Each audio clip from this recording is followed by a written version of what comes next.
Okay, so today I'm going to change this tub diverter. The person who was in here before me did me the favor of removing the old one, and it goes right on here.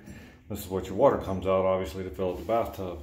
And so we're changing over apartments, so this is going to go for a new resident. So we like to change out anything that's old or corroded or not working properly for the next tenants.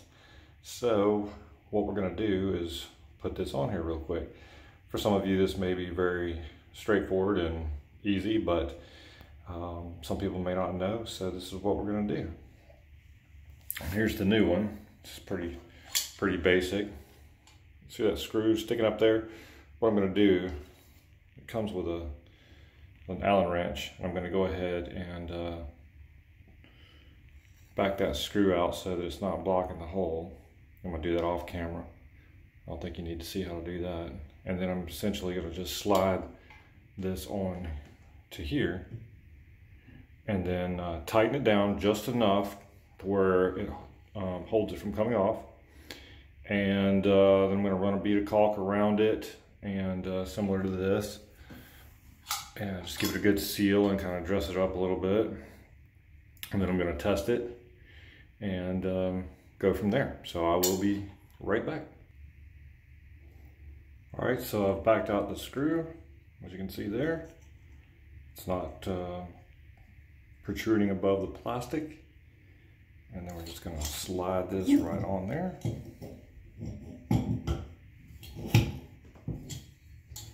Just kind of gently push it. And then we're going to tighten this, like I said, just till it barely grabs, and then back it off a little bit so that I can spin it down and then tighten it up. Not tighten it up, but I'm going to snug it, make it snug so that it doesn't come off. I do that just so that that screw doesn't scrape that copper, because the copper is a softer metal, obviously, and it will make a groove in there, and you don't want that. So I'll just snug it down and then back it off, and then turn this to where it's supposed to be, and then just snug it up, because it's hard to put that Allen wrench into that screw whenever you can't see it. You have to feel it around. So that's the way I do it. So I will be back. All right, so now it's snug. Give it a good tug. It's not going to come off.